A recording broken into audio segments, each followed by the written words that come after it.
السلام عليكم ورحمة الله وبركاته. سؤال هتجاوبه الأيام. هو مرتضى منصور وافق ليه على تأجيل مباراة الزمالك والرجاء المغربي؟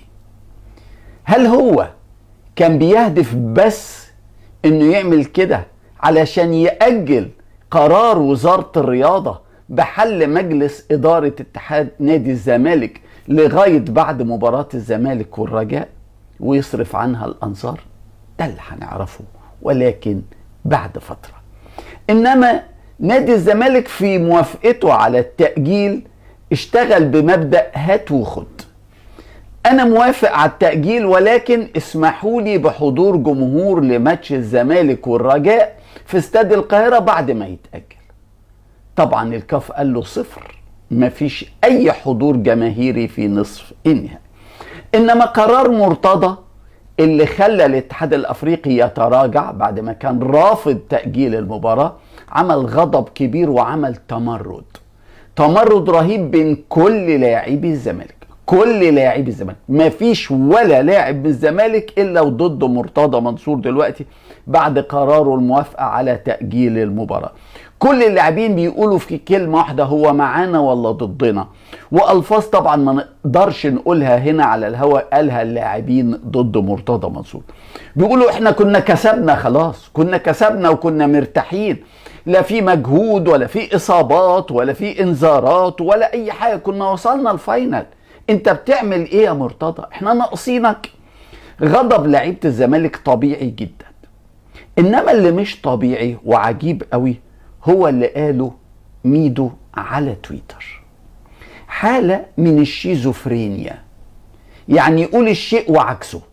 ده الشيزوفرينيا، تعمل حاجة وتعمل عكسها، تقول الحاجة وتقول عكسها، تضارب واختلاف في الآراء لنفس الشخص، نفس الشاسيه، نفس العقل. انما تويته كده وتويته تانية كده خالص، دي حمادة ودي حمادة تاني خالص.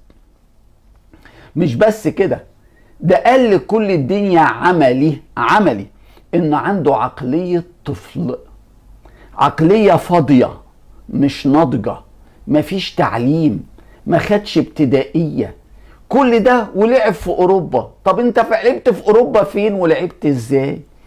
اول حاجة كتب تويته وقال تحية للزمالك على الأخلاق وعلى الإنسانية إن هو يوافق يأجل ماتش الرجاء، وده حاجة مرتبطة بالأخلاق والإنسانية. كويس قوي، كلام جميل ولحد دلوقتي ما عليكش عيب. بعديها التويته اللي بعدها على طول في ثانية، اللي بعديها إيه؟ في ثانية نسى التحية ونسى الأخلاق ونسى الإنسانية وقال إيه؟ بس لازم الكاف الاتحاد الافريقي يأجل ماتش الاهلي والوداد عشان يبقى فيه تكافؤ فرص.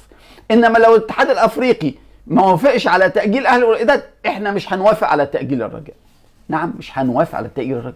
طب فين الاخلاق؟ فين الانسانية؟ طالما الاهلي في جملة مفيدة يبقى باي باي للاخلاق وباي باي من الانسانية. سيبكم بقى من الدماغ الفاضية ومن قلة التعليم ومن نقص الوعي ومن الشيزوفرينيا ومن لعب العيال والأطفال، وتعالوا نتكلم على تكافؤ الفرص اللي هو بيتكلم عليه.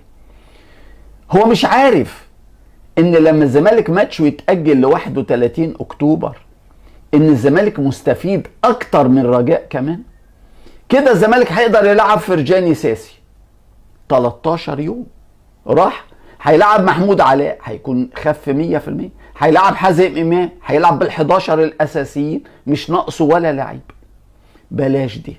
هو مش عارف ان الفتره اللي جايه اللي قبل نهائي افريقيا اللي هم 6 نوفمبر كل من الاهلي والزمالك هيلعب ماتشين مش ماتش. هو فكره ان الاهلي هيلعب بس ضد الوداع ويريح لغايه النهائي، والزمالك هيلعب مع الرجاء وبعده. هو مش عارف ان الاهلي لسه عنده طلائع الجيش في الدوري والزمالك عنده الاسماعيلي في الدوري.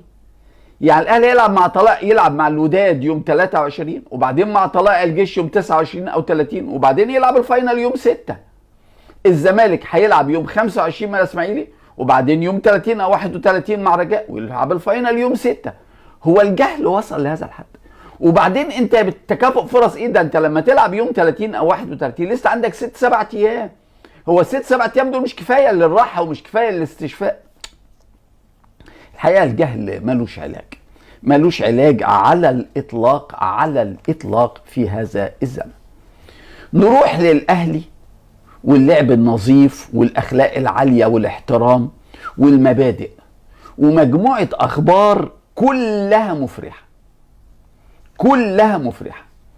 أولها ومن فضل الله وبركة دعواتكم انتم أصحاب فضل كبير كبير بدعواتكم الطيبة من فضل الله.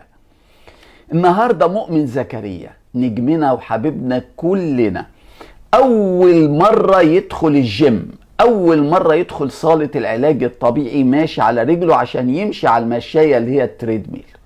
الله أكبر الله أكبر الله أكبر. النهاردة مؤمن بيمشي على المشاية طبعا مع المدرب بتاع أخصائي العلاج الطبيعي. الخطوة دي إن شاء الله هتقعد 45 يوم. المشية تتحسن تتحسن تتحسن تتحسن إن شاء الله 45 يوم. بعديها بإذن الله لما التطور يمشي طبيعي وما يبقاش فيه أي تراجع ولا أي حاجة، إن شاء الله يبتدي يدخل في الخطوة اللي جاية. مؤمن محتاج دعواتكم، دعوات ما تنتهيش، دعوات كل يوم. إن شاء الله إن شاء الله نشوف مؤمن زكريا يوم 6 نوفمبر في استاد القاهرة وهو سفير الاتحاد الأفريقي في نهائي دوري أبطال إفريقيا، وهو بيسلم الكاس وبيبارك لزمايله أحمد فتحي ومحمد الشناوي ووليد سليمان وأيمن أشرف ورامي ربيعة وكل الفرقة بإذن الله وهي بتكسب دوري أبطال أفريقيا. إنما النهاردة الاتحاد الأفريقي الكاف لسه هيعلن خلال إن شاء الله ساعات أو أيام القائمة المبدئية لأحسن 30 لاعب في أفريقيا لسنة 2020 واللي هيتنافسوا على جائزة أحسن لاعب الكرة الذهبية للاتحاد الأفريقي لهذا العام. الجائزة اللي كسبها نجمنا الكبير محمد صلاح 2017 و2018 وكسبها السنة اللي فاتت السنغالي ساديو ماني. 2 من نجوم النادي الأهلي موجودين في القائمة المبدئية. وصلتنا القائمة المبدئية، تسربت لنا القائمة المبدئية من فضل الله. 2 من نجوم الأهلي في القائمة المبدئية لأحسن 30 لاعب. محمد الشناوي كابتن الفريق وحارس المرمى وأحسن حارس في إفريقيا، وعلي معلول الباك الشمالي التونسي ضمن ال 30 لاعب. طبعا القائمة على رأسها بيبروزها الكبار قوي، محمد صلاح ليفربول، ساديو ماني ليفربول، الجابوني اوباميانج ارسنال، الجزائري رياض محرز مانشستر سيتي، المغربي حكيم زياش في واشرف حكيمي ده بيلعب، حكيم زياش في تشيلسي واشرف حكيمي في انتر ميلان. كمان في القائمة في المغربي اشرف بن شرقي لاعب نادي الزمالك. القائمة دي اللي هم احسن اللاعبين في افريقيا كلها. انما في قائمة تانية لأحسن لاعب محلي بس في افريقيا، والقائمة دي عدد لعيبة الاهلي والزمالك فيها اكتر، انما برضو الاقرب فيها ان شاء الله ان شاء الله ان شاء الله للقب هو محمد الشناوي، يليه علي معلول. ان شاء الله ربنا يوفق نجومنا ان شاء الله، واللقب بإذن الله يبقى في النادي الاهلي. ثالث خبر رائع لعلي معلول لوحده.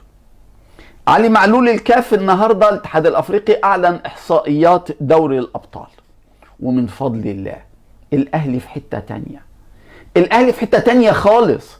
الأهلي فوق فوق فوق، الأهلي زعيم دوري أبطال إفريقيا 2020 بجدارة، وإن شاء الله تكمل بالكاس يوم 6 نوفمبر. إنما الأرقام كلها بتقول الأهلي في حتة تانية. خليني اقول لكم علي معلول ايه الرقم الجميل بتاعه، وبعدين ادخل على ارقام الاهلي اللي الاتحاد الافريقي اعلنها جباره، وبعدين حاجه ما بتكذبش، هو الارقام هتكذب؟ الاتحاد الافريقي في احصائياته قال ان علي معلول هو احسن لاعب في دوري ابطال افريقيا في اخر 4 سنين. تخيلوا، اكتر لاعب في اخر 4 سنين في دوري ابطال افريقيا ساهم في احراز اهداف هو علي معلول، 17 جول. الباك الشمال 17 جول لعلي معلول، جايب منهم 8. اخر 4 اهداف، اخر 5 اهداف للنادي الاهلي هو جايب منهم 4. تخيلوا الاهلي وصن داونز 2-0 في القاهره، هو اللي جايب الاولاني اخترق والثاني بينالتي. الاهلي وصن داونز في صن داونز، هو اللي جايب الجول من فاول بره ال 18. الاهلي والوداد 2-0، الاهلي هو اللي جايب الثاني من ضربه جزاء. علي معلول صنع 9 اهداف للاهلي وسجل 8 اهداف، 17 هدف. القائمة اللي بتضم نجوم قارة افريقيا في دوري الابطال في اخر 10 سنين، في اخر 4 سنين في تسجيل صناعة وتسجيل الاهداف، بتضم نجم الزمالك المغربي اشرف بن شرقي في المركز التاسع، 12 جول، جايب 10 وصانع 2. انما تعالوا بقى تفتكروا كلكم، يبقى فخر كبير لكم كلكم انكم تبقوا اهلاويه. كل اهلاوي وهو بيتابع انجازات ناديه وبيشوف الارقام اللي الاتحاد الافريقي بيعلنها، يبقى فخور ان هو اهلاوي، يبقى مطمن ان شاء الله ان ربنا هيكلل جهد الفريق بالنجاح في دوري ابطال افريقيا. احصاءات دوري ابطال افريقيا السنه دي تقريبا كل الارقام القياسيه للاهلي. شفتوا كده؟ شفتوا فريق يبقى عنده كل الارقام القياسيه؟ تعالوا نشوفوا مع بعض بسهوله وبالارقام ما تكذبش. مين اكتر فريق كسب السنه دي في دوري الابطال؟ الاهلي، 9 انتصارات، 9. كسب مين؟ كسب اطلع بره الجنوب السوداني مرتين، كانوا سبورت الغيني مرتين، النجم الساحلي والهلال السوداني وبلاتينيا من زيمبابوي مره ومره ومره، صن داونز الجنوب افريقي مره، الوداد المغربي مره. يعني كسب كل الفرق اللي قابلها. خدوا بالكم الاهلي كسب ايه؟ كل الفرق اللي قابلها، وهو الفريق الوحيد في البطوله لحد هذه اللحظه اللي كسب كل الفرق اللي قابلها. ادي واحد. على فكره الزمالك كسب 7 مرات، الاهلي كسب 9. الزمالك كسب 7 بس، والزمالك ما عرفش يكسب مازيمبي، خسر هناك 3 وتعادل في القاهره 0. يعني حتى انه يكسب كل الفرق اللي قابلها الزمالك ما تمكنش، بينما الاهلي من فضل الله تمكن. طيب مين اكتر فريق جايب جوال في البطوله؟ النادي الاهلي، جايب 31 جول في 13 مباراه.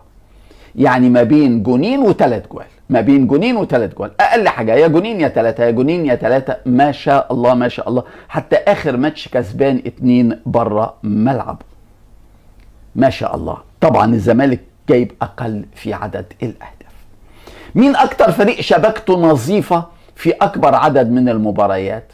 الاهلي، لعب 8 مباريات من اصل 13 بشبكه نظيفه، منها اخر مباراه في المغرب. الاهلي دخل فيه 5 اهداف بس، هو اقل فريق دخل فيه اهداف في البطوله.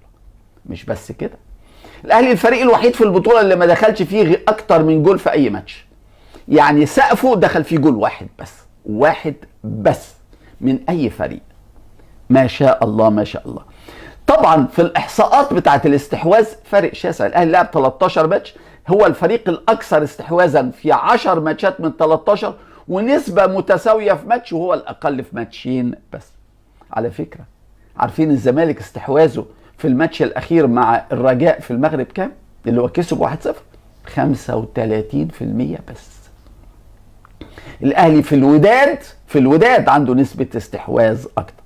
من الاحصاءات الفرديه الجميله كمان، حمدي فتحي عارفين انه نزل بدل اليو ديانج في الماتش الاخير ضد الوداد، يعني لعب شوط واحد بس، 45 دقيقه بس. في ال 45 دقيقه دول قطع الكوره بنجاح 7 مرات، وده رقم قياسي لاكتر لاعب قطع كوره من كل الفرق في الماتشين وهو الوحيد اللي لعب شوط واحد بس. الاهلي كمان اكتر فريق سجل اهداف خارج ملعبه السنه دي. الزمالك على فكره في خارج ملعبه في اخر 5 ماتشات جاب 2 بس. من اول دوري المجموعات ما جابش في فريق مازيمبي، خسر 3-0. ما جابش في بريميو دي اجوستو، تعادل 0-0. ما جابش في الترجي، خسر 1-0. جاب بس في زيسكو زامبي وفي الرجاء. بينما اخر 4 ماتشات للاهلي بره ملعبه، 4 ماتشات كله بيجيب جوال. كسبان الوداد 2-0، متعادل مع صن داونز 1-1، متعادل مع الهلال 1-1، متعادل مع بلاتينيوم 1-1. ما شاء الله. الاهلي ما دخلش فيه اكتر من جول في اي ماتش. طبعا كلكم عارفين الزمالك خسر 3 من مازيمبي و2 من جينيراسيون، يعني دخل فيه 3 مرة و2 مرة. ما شاء الله الارقام القياسية للاهلي تخليك فخور دايما انك اهلاوي. الاهلي ان شاء الله تمرينه النهاردة، كل اللاعبين، مروان محسن هيتمرن لكن مشاركته في مباراة الوداد لسه مش مؤكدة، انما كل الفريق يتمرن ان شاء الله.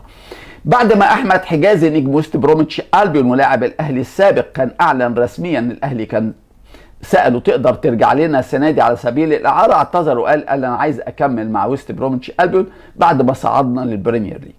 ما لعبش اول 4 ماتشات في الدوري، وبعدين لعب اخر ماتش ضد بيرنلي ومن فضل الله فرقته تعادلت 0-0. اول ماتش ما يدخلش ولا جول في وست بروميتش، وقلنا احمد حجازي هيكمل، لكن فوجئنا ان هو وافق انه يطلع اعاره للسعوديه.